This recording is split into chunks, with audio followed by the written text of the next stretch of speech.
The assassin.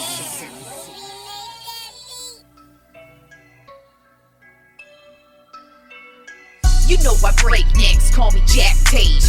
I have no regrets while your life is fading. I'm a crazy fuck equivalent to Satan. When I'm behind the mic, I feel like the greatest. You know I break necks, call me Jack Tate. I have no regrets while your life is fading. I'm a crazy fuck equivalent to Satan. When I'm behind the mic, I feel like the greatest. What up, y'all? You're listening to Sports Talk with Tropp, and I'm your host, Katie Tropp. On today's episode, I've compiled some of my Tropp 5 lists from last year. I'm calling this one NBA Legends. It's the Tropp 5 Kobe moments, Tropp 5 greatest NBA coaches of all time, and the Tropp 5 Bill Russell moments. So enjoy. But now that I've ranted about that, let's actually talk about a good player who did make the Hall of Fame. On Wednesday, it was the 2-year anniversary of when Kobe Bryant died. Kobe Bryant is why I love basketball. He is my favorite basketball player of all time. Actually, Tim Duncan's my second. It's kind of like Kobe's 1, Tim Duncan's 1A. I love both of them for many different reasons, and it was great to get to watch both of them at the exact same time. And it was weird, too, that they both retired in the exact same year.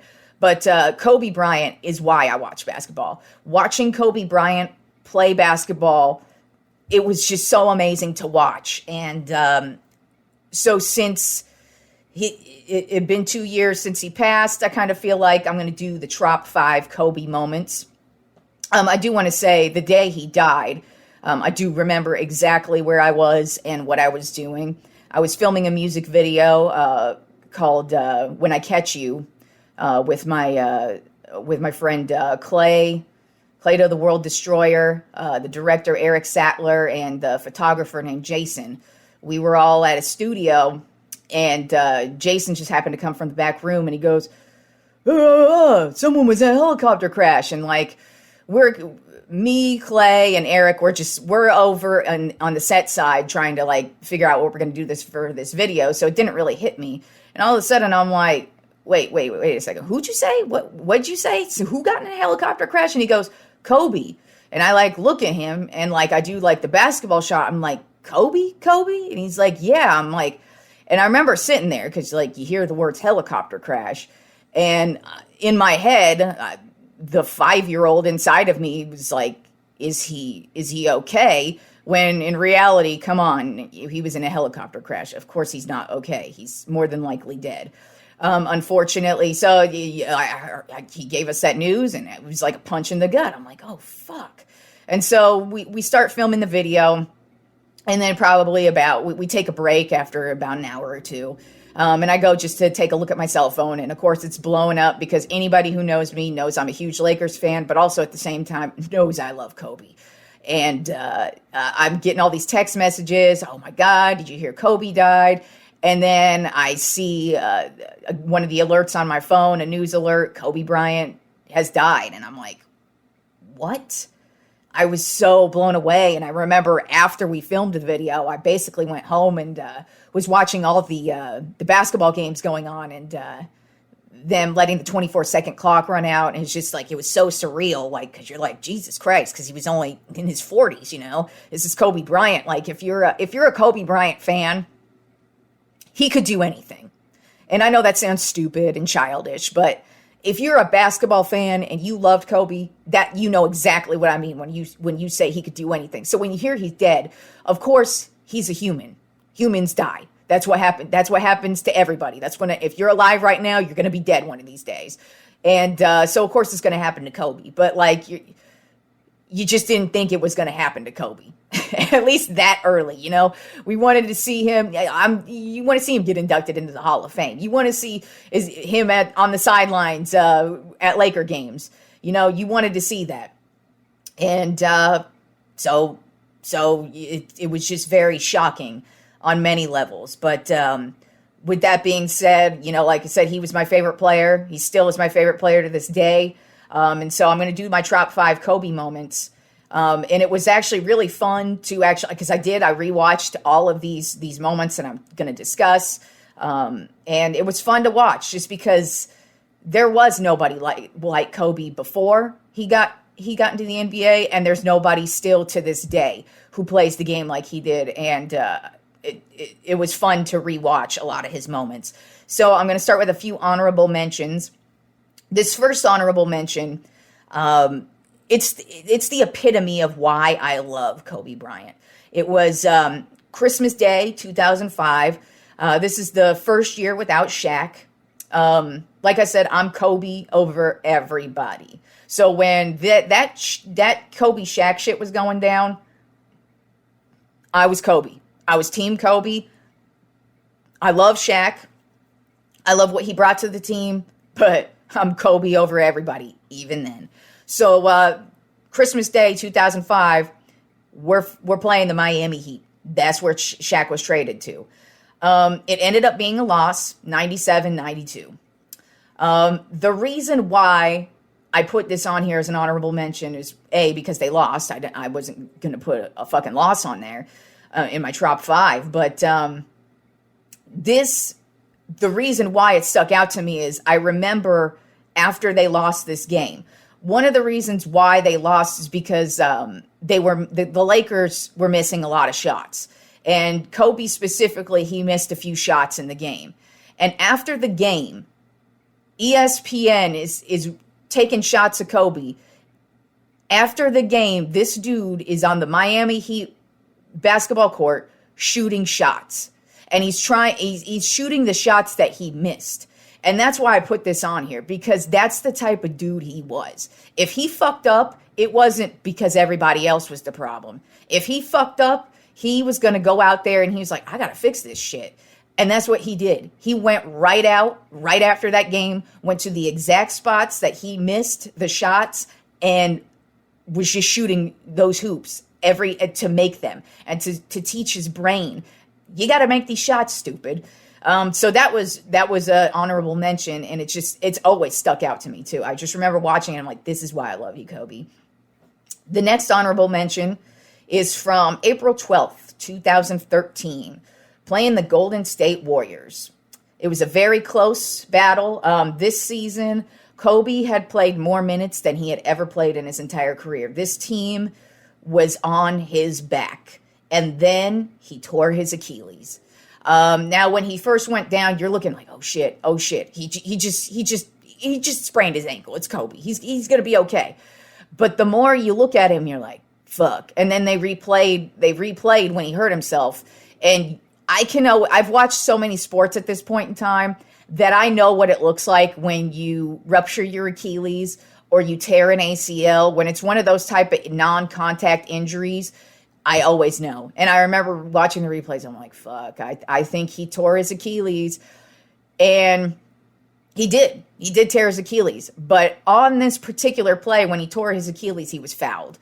And the reason why I put this in my Tropp 5 honorable mentions is because after he tore his Achilles, he walked right up to the free throw line and made the free throws. Now, he did leave the game, of course, after that. The Lakers did end up winning 118-116. That's the common theme you're actually going to find in a lot of these Tropp 5 moments is that while he was the focal point, and the funny thing is about Kobe Bryant's time when he played, nobody likes to give him credit for all the points he scores. He scores too much. He shoots up too many threes. He throws up too many points. And it's like, yeah, we get the win, stupid. And that's what you're going to see in a lot of these common themes is that even though the pressure's on him and he scores a lot of fucking points, the Lakers got a lot of fucking wins because of it. But in today's day and age, man, they want to see Steph Curry throw up 900,000 threes and ain't nobody got a problem with it. I don't have a problem with it either, but I'm just saying it's really funny to see how the times have changed with being the dude who just throws up all the baskets. But regardless, that the torn Achilles game, that's just another reason why I loved Kobe Bryant, because that was his mentality, was like, I don't give a shit if I got a torn Achilles. I'm going to at least go shoot my free throws. And he did. Of course, the Lakers were headed into the playoffs that year because that was April. So that's, I think that was a couple weeks before the playoffs began. And we ended up losing in the first round, of course, because we ain't going to win nothing without Kobe Bryant. But yeah, that was a big game. and we didn't have him for a playoff run, and that was one of my favorite Kobe Bryant moments. Then the last honorable mention I have is from the 2006 first round playoffs. This is without Shaq again. So that's all we're hearing about is Shaq. But the Lakers had a great season that year, and I specifically focused on Game 4. At that point, the Lakers were dominating the series, but it was a real back-and-forth game between the Phoenix Suns and the Los Angeles Lakers. And, I mean, it was back and forth. It was so close. And if you don't remember this battle, I mean, back in the early 2000s, Lakers versus Suns was a big fucking deal. I mean, this is when we had Raja Bell. This was when they had Steve Nash, Amari Stoudemire.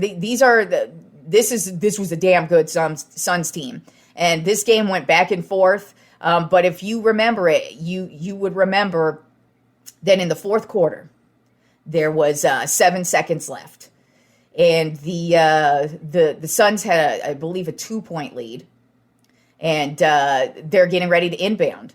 And they're inbounding to Steve Nash, the MVP of the league, by the way. Steve Nash doesn't make stupid mistakes, but here he made kind of a stupid mistake. Now, there was some real good defense on him. And I believe out of all the people who got the ball, I believe it was Smush Parker who ended up getting the ball, or actually playing some great defense, getting the ball out, and the Lakers ended up stealing the ball, and Kobe Bryant ended up making the game-winning shot with 7 seconds left on the clock, and game went into overtime. Then back and forth overtime, 6 seconds left on the clock, and this is a huge Kobe Bryant moment. If you are a Kobe Bryant fan, you know exactly what moment this is. He takes this beautiful shot, makes it, sinks it, turns around to the crowd, takes his jersey and kind of like takes it off of his heart, like, yeah, bitch, I got heart. You can't fuck with Kobe Bryant.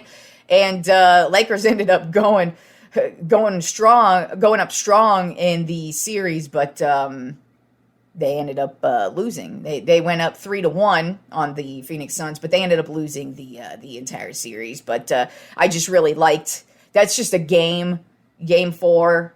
They won 99-98, by the way. But that's just a game that's always stuck out to me. And I just remember those the rivalry between the Phoenix Suns. And that was just a crazy game to watch. Now it's time for the Tropp 5 moments. And as you can imagine, it was very difficult to dwindle this down to 5 moments, even those honorable mentions. Like, there are so many game-winning shots that Kobe had. There are so many championships. I didn't include all of the championships on here. I only included 2 moments from 2 of the 5 championships he won. But it was very, very difficult to choose these 5 moments. But these are the 5 moments that stuck out most to me, and they're my Tropp 5 Kobe moments. Starting with number 5. And number 5 was his final game, April 13th, 2016, versus the Utah Jazz. And, this season, Kobe's last season, the Lakers were not good. We all knew it was going to be Kobe's last season, too. You could just tell. He even announced it even prior to this game. So we all knew what was coming. Now, I basically just watched the game because it was Kobe's last game. And the way it started, it was bad. The Lakers weren't looking good at all. It's like, man, y'all can't even show up for Kobe's last game. And he wasn't struggling, but he wasn't on fire like Kobe usually is. And you're like, well, this sucks. Is Kobe's last game going to be a loss? Well, they come out after halftime. They start putting it together a little bit. I'm even starting to doze off, because one of the things about living in Austin is it's Central Time here. So Laker games start pretty late for me. I go to bed kind of early. I'm an old person. So, I'm usually kind of knocking out about 9:30, 10 o'clock at night. And if I'm watching a Lakers game or a San Francisco Giants game, It's really difficult for me to stay up late, but I did stay up for this one. I was kind of starting to doze off. I'm like, but it's Kobe's last game. Even if it's a loss, maybe he'll do something big. We'll see what happens. So, the third quarter's moseying along. They're starting to kind of catch up with the Jazz, but it's not really anything. But you can kind of see Kobe turning it on. So I'm like, okay, good. Maybe Kobe's going to have a good night. Well, Kobe had an amazing night. In the final 3 minutes of the fourth quarter was when it started to get real. Kobe went off. The Lakers went off, and they actually ended up winning the game 101-96. And Kobe Bean Bryant dropped 60 motherfucking points in his last game. And that's Kobe. That's how he should go out. Of course, you want to see him go out with with a championship, but that was not going to happen. I mean, his last like 3 seasons were just awful. Not due to him and his play, but due to the Lakers' play. They just weren't a good team at all. But in his final game, 60 points, a win. I call that a great way to see the Black Mamba go out for his career. And I still remember that game to this day. It was a very emotional game, just to be like, shit, this is his last game. But it was good, and that is my number 5 moment. My number 4, it's not just one moment, but it was a 50-point streak of 4 games for Kobe Bryant in the 2007 season. He just went off. That's what Kobe's known for. And like I said, people used to complain all the time. That was what everybody wanted to try. And all the haters, that's all they ever wanted to say. Hey, he scores too much. He scores too much. He just scores way too much. Okay, we still get the wins. And that's why I put this on there, because what you're going to notice is the Lakers got wins out of all of these 50-point games. So the streak first started on March 16th, 2007, against the Trailblazers. The Lakers won in overtime, 116-111. Kobe had 65 points, 7 rebounds, and 3 assists and 3 steals. At this point in time, the Lakers had lost 7 games in a row. And Kobe just knew, hey, I gotta go off. I gotta do this. So he did, and that's where he really took over, and this was it right here, and that ended that losing streak. He actually ended up scoring 24 points in the fourth quarter, and Lakers got the win. And then the next game was March 18th, 2007 against the Timberwolves. The Lakers won 109-102. Kobe ended up dropping 50 points with 6 rebounds, 3 assists, and 3 steals. He had a 17-point first quarter rather than taking over in the fourth quarter. He just was like, you know what? Fuck it. I'm going to take over right now. And the Lakers got out to a huge lead and ended up getting the win. Then the next game, March 22nd, 2007, Lakers versus Grizzlies. Lakers won 121-119. Kobe, once again, he scores 60 points. 60 points, 5 rebounds, and 4 assists. He becomes the 4th player in NBA history to score 50 or more points in 3 consecutive games, joining only Wilt Chamberlain, Elgin Baylor, and Michael Jordan to ever do that. And specifically in this game, he had 17 points in the third quarter and just went off, had another great game. Then the following game was March 23rd, 2007, Lakers versus Hornets. Lakers won 111-105, and Kobe's stat line was 50 points, 7 rebounds, and 1 assist. That 50-point streak came to an end the following game, but he had 43 points. So he still scored a lot. It just wasn't the 50 points. But that's what I mean. Is one of the reasons why I like that is that you notice the theme there is he scored a lot of points and they still got the win. So I don't know what people were complaining about, but that's the only way you could ever say anything bad about Kobe at that point in time. Then my number 3 moment is in the 2000 finals. Game 4, actually.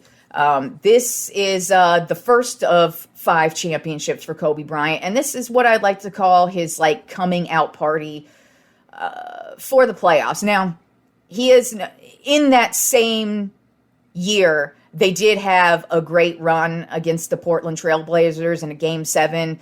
He came back. It was a great game. And so that was technically his coming out party, but in the finals, most specifically Game 4, it was all Kobe. Up to this point, they were playing the Indiana Pacers. At this time, the Pacers were an amazing team. And they just had some great players on the team. And they were great.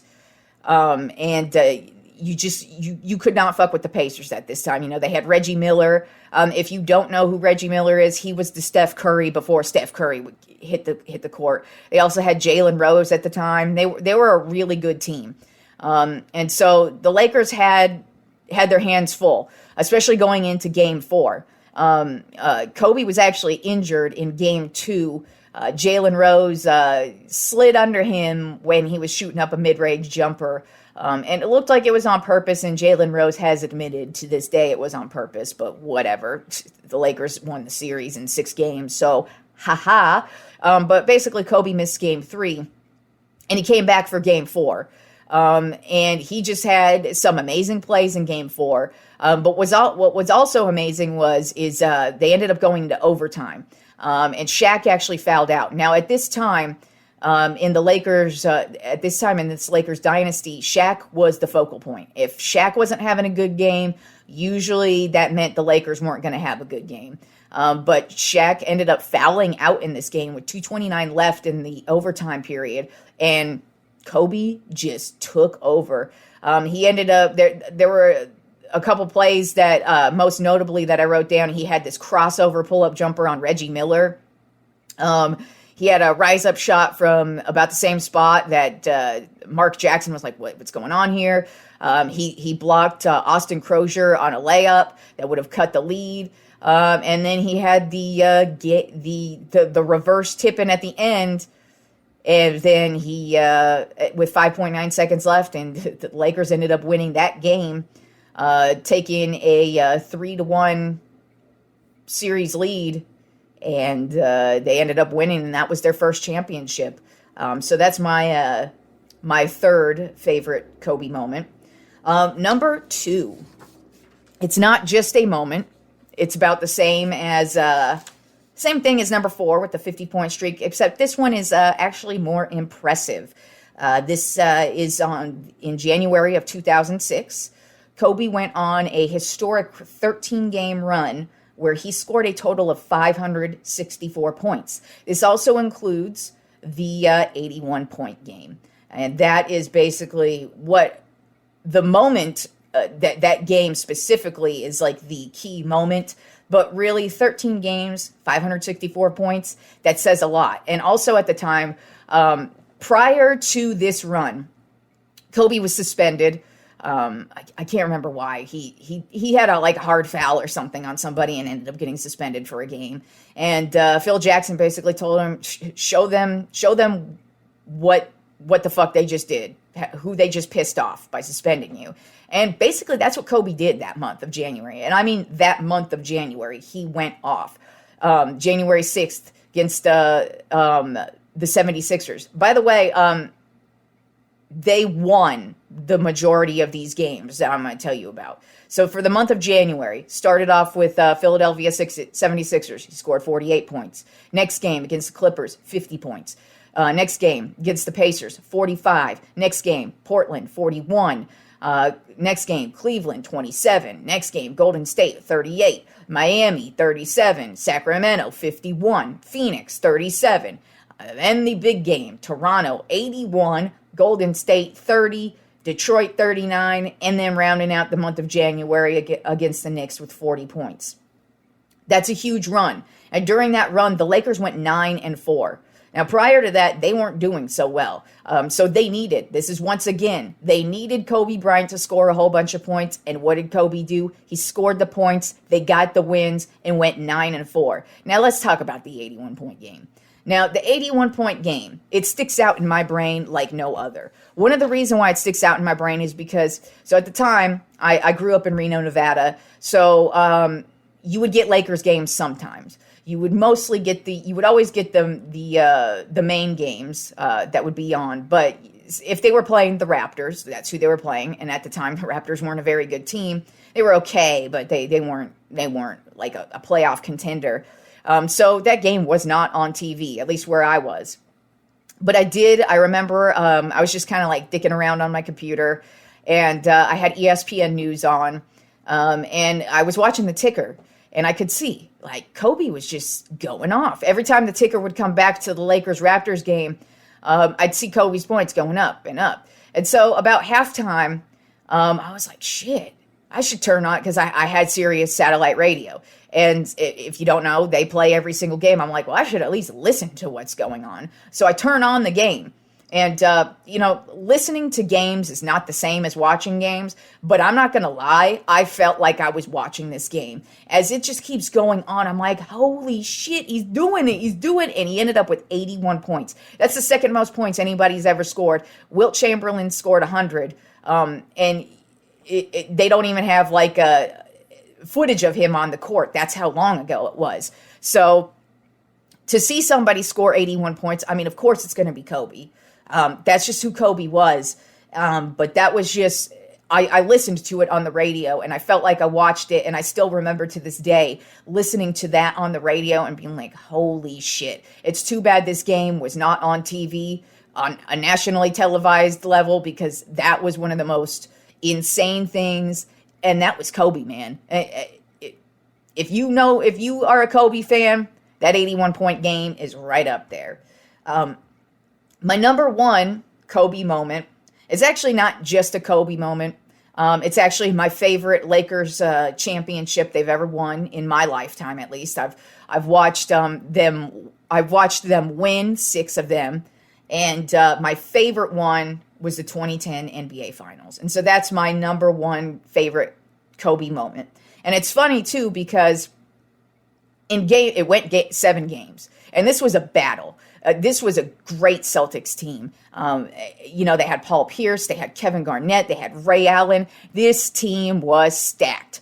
And it was a battle the whole way through. I remember just watching every game, being on the edge of my seat, like, is this series ever coming to an end? Are the Lakers going to beat the Celtics? Because if you don't remember, 2 years prior to this one, they lost to the Celtics in the NBA Finals in terrible fashion, too. Like, it wasn't even close. So this time, the Lakers played great defense. They were playing great. And Game 7 was in LA. And I kid you not, Kobe Bryant probably had the worst game of his career in Game 7. He went 6 for 24. He couldn't drop a pass or drop a bucket that night. He was playing so horrible, but he made the shots that he needed to make. Who really stepped it up in this game was Lamar Odom stepped it up. Pau Gasol stepped it up. I believe Andrew Bynum had a good game too. So everybody else around him stepped it up. But I mean, overall in the series, Kobe had a great series. But it was one of the most, it's the most enjoyable NBA Finals to me, especially because, the Kobe Shaq thing, it really accentuated the hate on Kobe. Being a Kobe fan, I've been in so many very heated arguments over Kobe. He's a very polarizing player for whatever reason. And not even because of the rape accusations. That even before that happened, people really hated Kobe. And so that year when he won the 2010 NBA Finals was it was really vindicating, because lots of people had Shaq's back for whatever reason. And that's fine if you did, if you liked him, whatever. But Kobe needed to prove something. And he did. He won 2 titles without Shaq. And but this one, I think, was the sweetest of all, because, the year before they beat the Orlando Magic, who weren't that good. But this Celtics team was legit. And this was a legit series. I think it was the hardest series that he ever played in. And to me, it still sticks out in my head. It's my favorite NBA Finals I've ever watched, especially for the Lakers. And that's my number one Kobe moment. So that's my top 5 Kobe moments. I'm really appreciative that I got to see his entire career. He can't hear me, but I really thank him for all the great memories he's provided me. Like I said, getting to rewatch a lot of these moments it was awesome. And there's nobody like him, and I don't think there's ever going to be anybody like him. And so with that, I'm going to end it today's show with a Kobe Bryant quote. It's my favorite Kobe Bryant quote. It sits right next to me. I see it every single day. And it really relates to me in life because I totally feel this quote. I can't relate to lazy people. We do not speak the same language. I don't understand you. I don't want to understand you. The great Kobe Bean Bryant. Right, and this week, Greg Popovich, the great coach of the San Antonio Spurs, actually tied Don Nelson as the coach with the most wins.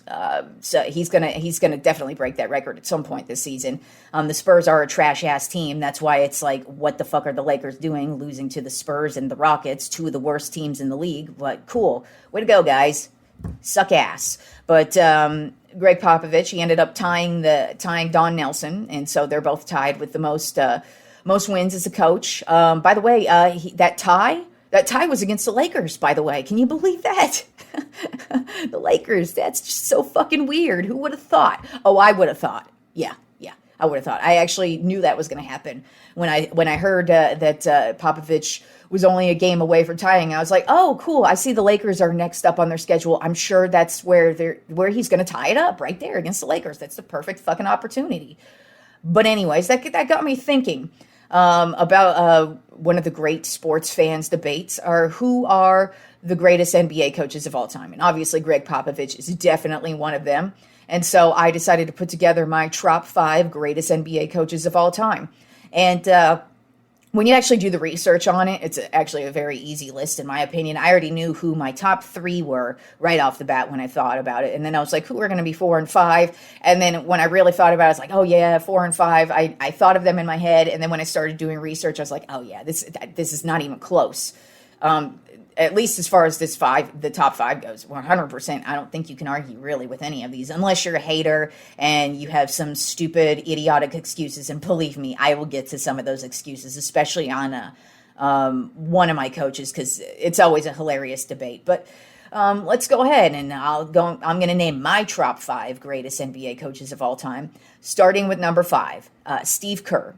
He's currently the coach of the Golden State Warriors. He's been the coach since 2014. And basically, the Warriors have done nothing but win since he's taken over the team.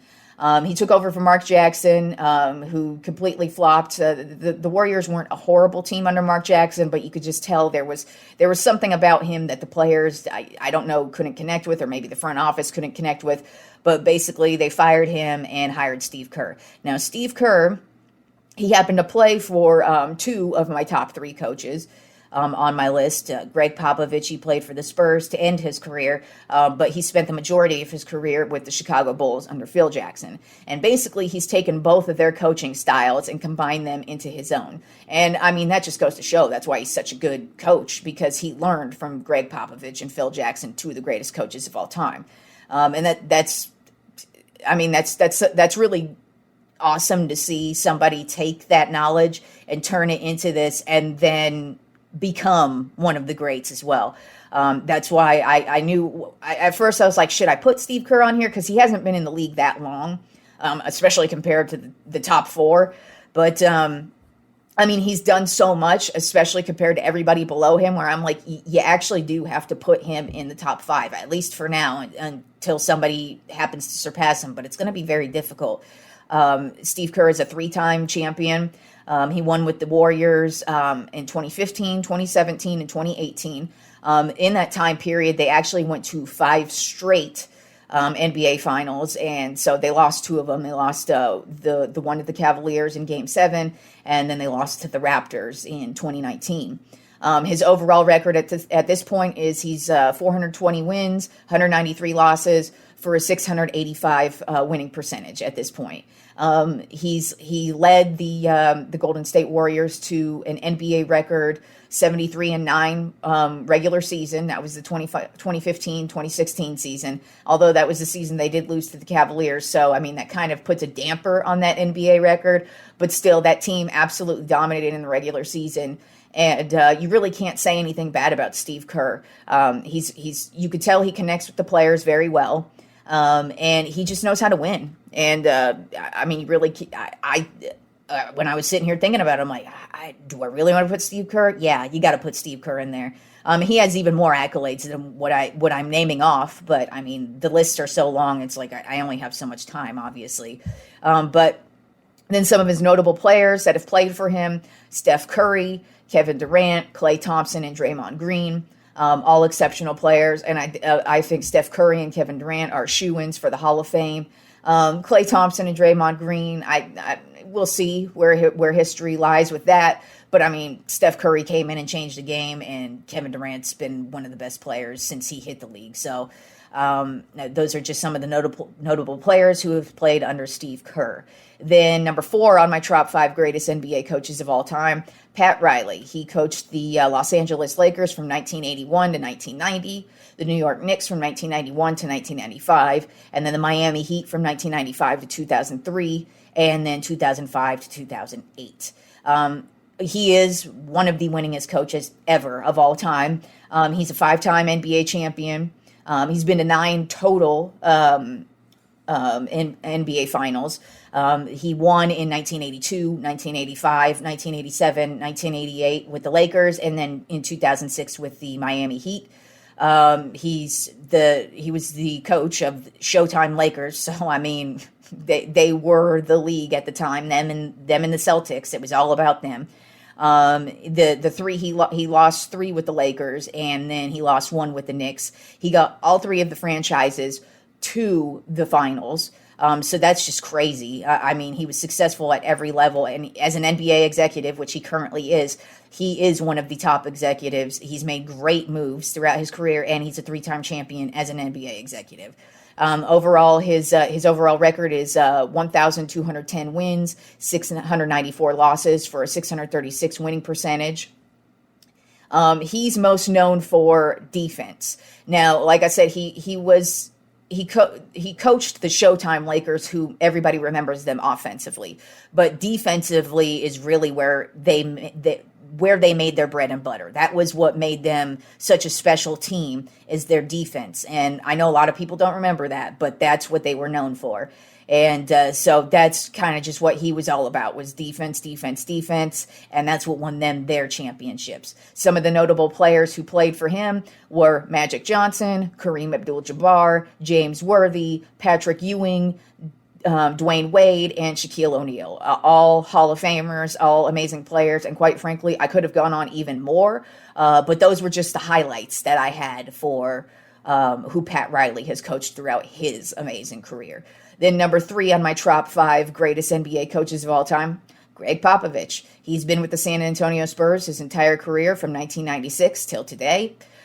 He's a 5-time NBA champion with 6 total. He's been to 6 total. They won 1999, 2003, 2005, 2007, and 2014. They lost in 2013 to the Miami Heat. His records, I mean, since he's still in the league, his record currently is 1,335 wins, 694 losses for a 658 winning percentage. And he's just known as being just a solid, great coach. What I've always loved about Greg Popovich is he's no bullshit. And I've always loved Greg Popovich. I mean, as a Lakers fan, you're supposed to hate the Spurs. I've always respected the Spurs. I've mentioned it before in the past. Tim Duncan is one of my favorite basketball players all time. Hands down. Love Tim Duncan. I also love Tony Parker, Monty Ginobili, David Robinson. But I just have always respected Greg Popovich for his style of coaching. He just sticks to what he knows. He knows how to find nobody would really know who Tony Parker or Monty Ginobili were, I think, if it weren't for Greg Popovich. He knew their skill set, and he was able to make it flourish into 2 Hall of Fame players, hands down.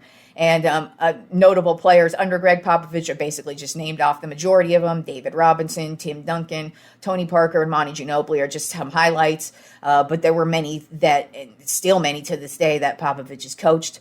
Popovich probably, it's really difficult to tell how much longer he has in the NBA. Ever since Tim Duncan retired, the Spurs have actually been a pretty shitty team. They haven't even made the playoffs in the last couple of years.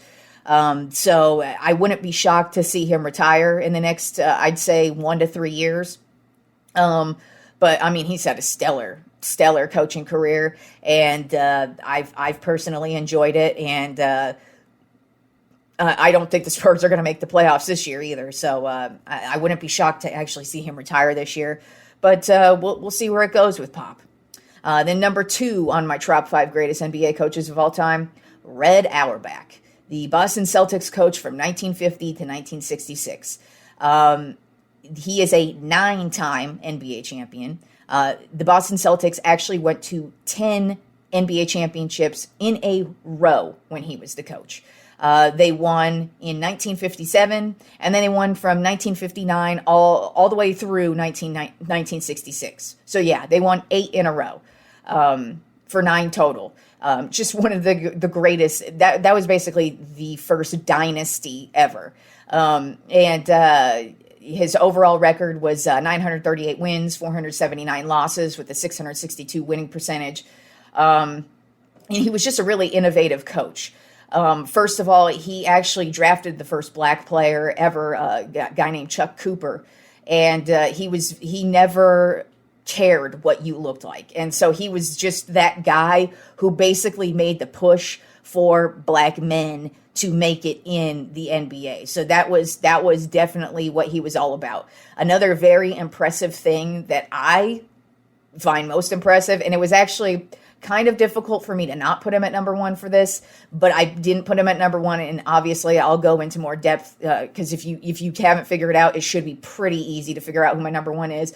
But it almost put Auerbach at number 1, but I had to put number 1 at number 1 because I'll tell you why in a bit. But Red Auerbach coached with no bench coaches because at the time, NBA didn't really get that popular until the Showtime Lakers, basically. Before then, I mean, the NBA was it was a dwindling league, and a lot of teams were close to folding, and there really wasn't a huge future in NBA. So now, when you're watching an NBA game, you see that there's a bench with full of coaches. There's usually 5 to 10 coaches, bench coaches, and in Red Auerbach's day, it was just the one coach. So it's very impressive that not only was he, because he was a huge innovator when it just came to the way basketball is played and the way it is still to this day. There's just his DNA is all over the NBA, and the fact that he coached with no bench coaches is just insanely. It's just very impressive, and you just couldn't imagine it, especially in today's NBA. I mean, hell, even just as early as the 90s. I mean, remember when the O.J. Simpson driving in the Bronco on the highway, and you got the helicopter over him, and breaking news. That was during an NBA Finals game. Actually, an NBA Finals game that Pat Riley was coaching in, as a matter of fact. Or no, was it? Yeah, he did coach in that one. Because, it was the Knicks. So at that time, I mean, NBA games weren't even shown live. I mean, you would have to watch it after the news, the live news, and then they would show the game that was already played. And so, like I said, at that time, they broke in on the NBA Finals to see O.J. Simpson driving down the highway about to be arrested. So that's just kind of how crazy, how far the NBA has come. But back in Red Auerbach's day, it was even less. And so it's very impressive that he had no bench coaches and achieved what he achieved. And just a few notable players, because if you don't know, 13 players he coached are in the Hall of Fame. So, I mean, it was difficult to really just dwindle it down to a few. But, of course, Bill Russell, one of the greatest legendary players of all time, Ed Macaulay, Bill Sharman, one of his biggest draft picks was Bill Sharman. He went to bat for that dude. Not a lot of people believed in that pick at the time, but he did, and it worked out perfect. And then Casey Jones. So Red Auerbach, number 2. And so my number 1, top 5 greatest NBA coach of all time is Phil Jackson. He coached the Chicago Bulls from 1989 to 1998. Coached the Los Angeles Lakers from 1999 to 2004, and then from 2005 to 2011. He's an 11-time NBA champion. He's been to 13 total, and he's the king of the three-peat. when it comes to NBA championships. With the Bulls, they won in 91, 92, and 93, and then 96, 97, 98. Then with the Lakers, he won in 2000, 2001, and 2002. Then in 2009 and in 2010. And actually with those last two there, they actually lost to the Boston Celtics in 2008. That makes me want to vomit, even just saying that. And then the other loss was to the Detroit Pistons, and that was at 03, 04. Yeah, so those are the two that he's lost. His overall record is 1,155 wins, 485 losses for a 704 winning percentage. If you'll notice, that's higher, significantly higher than all the other four guys on this list that I've mentioned. He's also had a winning record every single year of his career. No other coach can say that. And some of the notable players he coached, Michael Jordan, Scottie Pippen, Steve Kerr, Dennis Rodman, Kobe Bryant, Shaquille O'Neal, Pau Gasol, and the underrated Derek Fisher. And there's even more you can name off. And a lot of people don't want to put Phil Jackson as number one because they like to make the most idiotic loser argument of all time. And that is, he coached Michael Jordan and Kobe Bryant and Shaq. And they like to name off all these great players that he coached. And it's like, yeah, well, in this top five list, I don't know if you noticed, but I named off a whole bunch of Hall of Famers that these other guys have coached. That's called a winning career. You have to have great players to actually win motherfucking games, stupid. And to actually keep all of these big ass egos in check all at the same fucking time is actually pretty goddamn difficult. And look at it. I mean, Steve Kerr played for him and is now one of the top coaches of all time. Not even just on my list. I actually, like I said, I did a lot of research on this. And Steve Kerr is on a lot of people's lists. So I'm just saying, you people who like to hate on Phil Jackson because that's the cool thing to do, if you actually look at the statistics and compare him side by side, really, the only thing I could put over him with Red Auerbach was that he had no bench coaches. But other than that, Phil Jackson literally blows all of these dudes out of the water. And I just think it's because people really don't like him that they have to. It's just loser talk. That's how losers justify being a loser is, oh man, I got to be upset and I got to create lies. And it's like, dude, Michael Jordan wasn't shit until Phil Jackson came around and turned that team around. Also, Michael Jordan didn't do it all by himself. I just named off a couple people. Could you imagine coaching Dennis Rodman? Dennis Rodman actually didn't work too well with Greg Popovich, as a matter of fact. So, yeah. Then can you imagine dealing with Kobe and Shaq? We all know how that shit went down. Come on. He wrote a whole fucking book about it. So, but, you know, Phil Jackson was basically the inventor of the triangle offense, something that Steve Kerr uses in his offense, just saying. And it's actually one of the most difficult offenses to master. You have to have the perfect players to master the triangle offense. And he was the master at the triangle offense. And he just had a spectacular coaching career. He actually had a good basketball career too as a player. But he just knows basketball inside and out. And really, if you want to argue with me that Red Auerbach's better than him, I can go with that argument. But everybody else on this list, you actually can't argue with me on. But, you know, like I said, the argument that, oh, my God, he coached a bunch of good players. Well, like I said, with Red Auerbach, that means you got to take him off the list because 13 of his players are in the Hall of Fame. Those are great players. So we got to take him off the list then because he just had nothing but great players around him, right?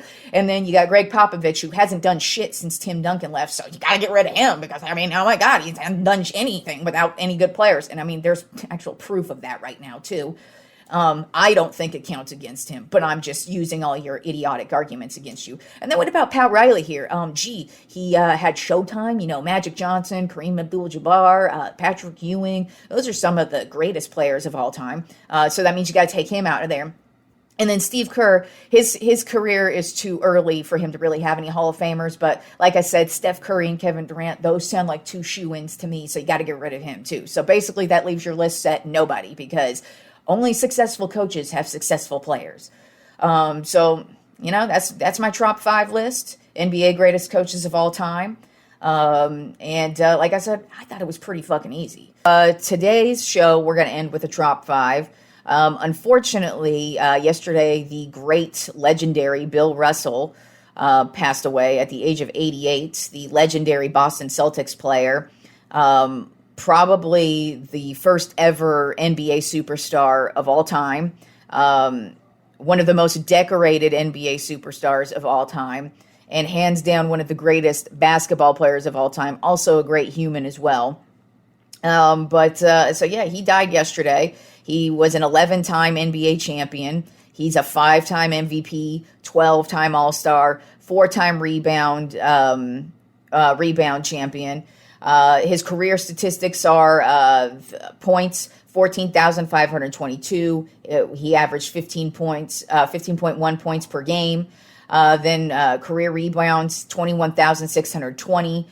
He averaged 22.5 rebounds per game for his career. And then career assists, he had 4,100, and he averaged 4.3 assists per game. So obviously, and there's even more. Like, honestly, you can't even really name off his resume because it's so long.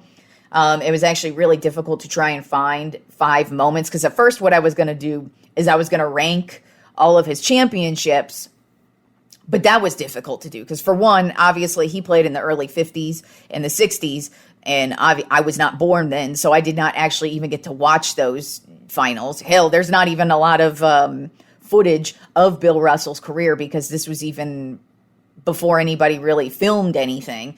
And, NBA wasn't really as big as it was today. So there's even so much footage of Bill Russell that we haven't even seen. So we don't even really know what his greatness is because we're missing so much of it. But obviously he was one of the greatest basketball players of all time, hands down. And so I did come up with 5. It was really, really difficult to do. But basically what I did is I chose like one of his MVP seasons. I chose what I feel is probably the best championship season he had. And then just a couple of other highlights throughout his season, because really, if you have never looked up Bill Russell, I mean, obviously, if you've been listening to the show, I've sung my praises about Bill Russell many times. That's really why I didn't have to rattle off on his stats, because I've rattled off on a bunch of his stats many times on the show. And I haven't been doing this show. I've only been doing the show since January. So, to discuss Bill Russell and his greatness multiple times and only been doing this show half a year is it says a lot about what a player he is. And so obviously I've already discussed a lot of his stats and a lot of the things he's accomplished. But I felt like I had to at least do a Tropp 5 on him because he was legendary. So let's go ahead and start it off with the number 5 Tropp 5 Bill Russell moment. Would be in 1957-1958 season. That was his second season in the league. His first season, unfortunately, was cut short due to an injury. Not just an injury, but also he started the season late because he was playing in the Olympics as well. So he didn't start the season until, I think, like December. But anyways, in his second season, the Celtics started the season off with 14 straight wins. In one game, he actually set an NBA record for the most rebounds in one half, which was 32 rebounds in the first half, and he actually ended up with 49 rebounds overall. And in that season, he would end up averaging 22.7 rebounds per game. The Celtics would end up with a league-leading record of 49-23.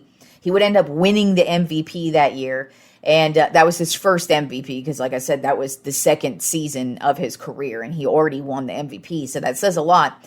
But unfortunately, in the finals, they would end up facing the St. Louis Hawks, who would end up winning the finals, but that's because Bill Russell would end up getting injured in Game 3 of the finals. And once he was injured, it was 1-1 going into Game 3, and then he got injured. The Hawks took that game. And I think they ended up winning in 6 games. So, but obviously the Celtics play took a huge toll after Bill Russell was injured.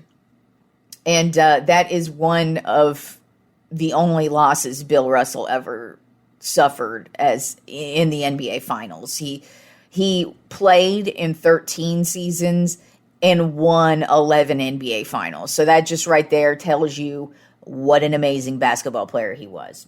He was on some great Boston Celtics teams, but don't get it twisted. It all revolved around Bill Russell. He was the dude. So moving on to number 4, Trop 5 Bill Russell moments, is 1966-1967 season was when he first took over as the coach as the boss of the Boston Celtics. So not only did he play for this team, because I read hour back he retired, and I can't recall, there were 2 other players, or 2 other ex-players or ex-coaches that he wanted them to take over as coach, and they didn't want the job, and so it just ended up going to Bill Russell. And so not only was he a player, but he was a coach at the same time. So he was the first player coach, or he was a player coach, but he was the first black coach ever as well. So that was a big monumental thing for the NBA, because not only was he a player coach, but he was the first black coach. So I thought that was a huge deal, and that definitely needed to make this list. But he was a player coach for 3 seasons, and in those 3 seasons, the first season, they would end up not making the NBA Finals. I think they would lose to the 76ers in the Eastern Conference Finals. But then the 2 years after that, they would go on to go to the NBA Finals and beat my Los Angeles Lakers. So those are huge accomplishments by Bill Russell to win his last 2 championships as a player and a coach at the exact same time. Then at number 3 on my Trop 5 Bill Russell moments, I have the 1959 championship versus my Lakers. I believe they were in Minnesota at the time, though. They were not in LA yet, but they got swept.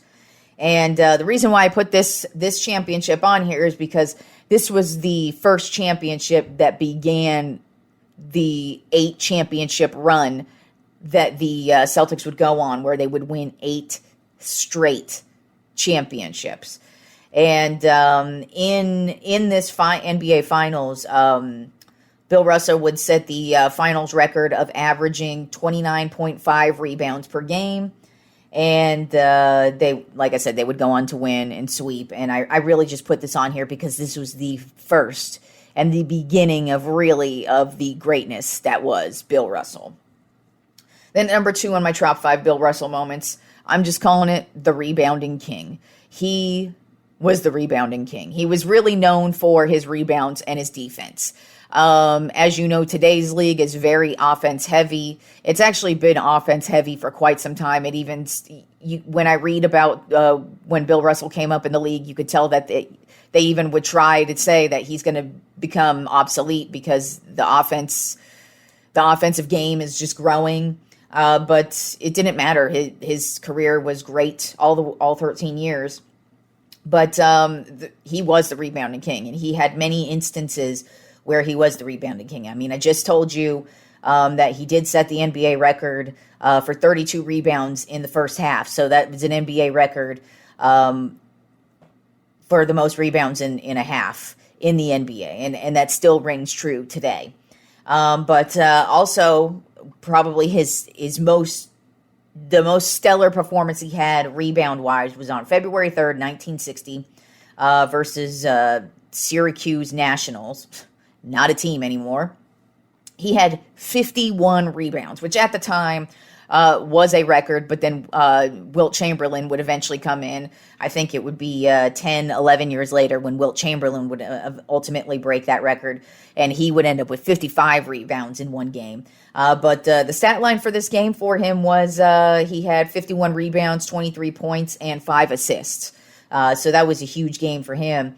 Then also in the 1960 finals, game 2, he had 40 rebounds, which is a finals record. And then, like I said, he had the 32 rebounds in the first half of the finals in 1958. He was also a 4-time NBA rebound champion in 1958, 1959, 1964, 1965. And then he averaged 20 rebounds per game for 10 of his 13 seasons that he played in the NBA. So, and then like I'd stated before, his career career rebounding is 21,620. And then his career playoff rebounds, which is a record, which is the most, is 4,104. So he was the rebounding king. He was also amazing on defense, but he was definitely known for rebounds. Then at number 1 on my top 5 Bill Russell moments, it is the 1963 season.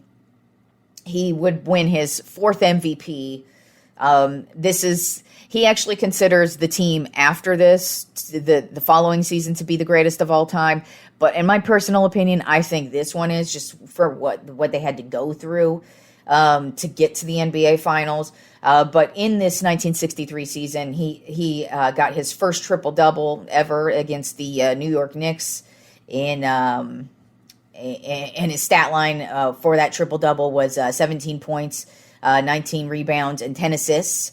And he would end up winning his 6th straight finals in 1963, in which they would beat my Los Angeles Lakers in 6 games, in which his shining moment was in Game 3, where he had 21 points, 38 rebounds, and 6 assists. So I think that 1963 championship and that season was probably his best, even though it's really difficult to decide what is his best, because out of all of his 13 seasons, he was great.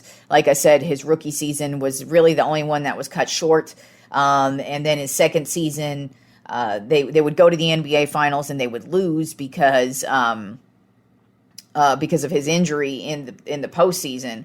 But I mean, overall, he was so dominating. It was basically a battle between him and Wilt Chamberlain on who had the most rebounds. And Wilt Chamberlain, he scored a lot of points, so he was kind of the flashy player. But I mean, Bill Russell was always all reliable. And you really got to give it up to Bill Russell, because he really did, even though a lot of people give him his praise right now, and a lot of people talk about his greatness now.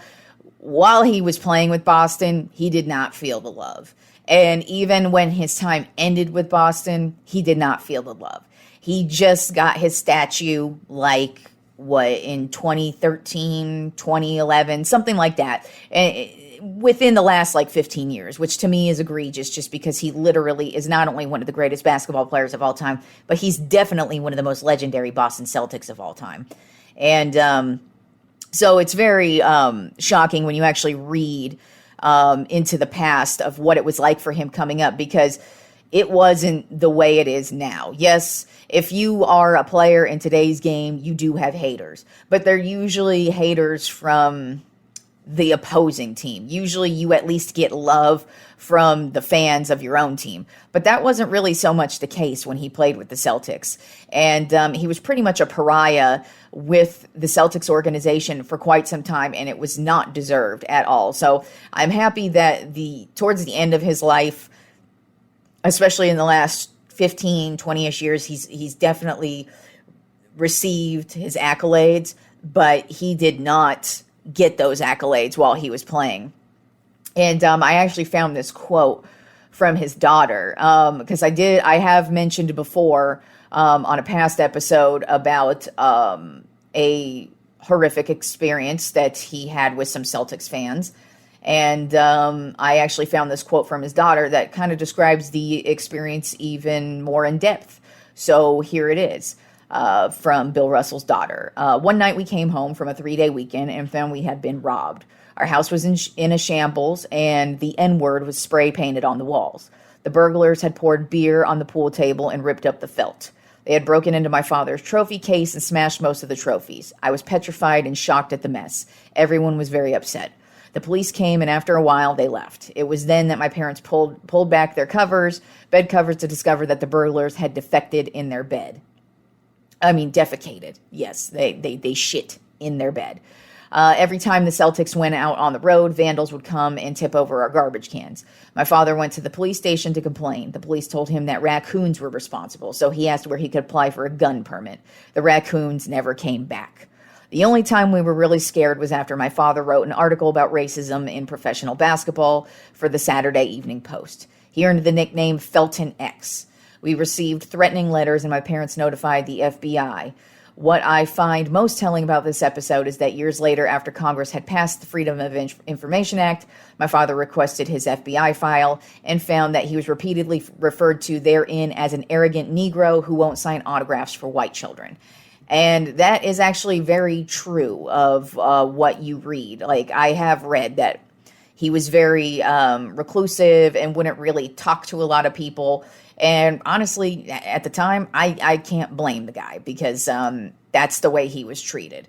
So you really not only got to give it up to Bill Russell for being an amazing basketball player, but for being an amazing basketball player while putting up with all that bullshit and literal bullshit in his fucking bed. So, like I said, great basketball player, even better human being for putting up with that shit. And Bill Russell has passed away at the age of 88, but I'm glad he was able to receive his accolades over the last, at least during most of my lifetime, people have discussed Bill Russell in a positive light. So when I read all that stuff, it was very telling to me because I'm like, wow, that's how you treat your superstars. That's crazy. So, you really got to give it up to him for what he put up with. And he still played great and was a great basketball player for a team and for fans that did not appreciate him. So, RIP to Bill Russell. So enjoy the week of sports, guys, and I will talk to you all on Friday.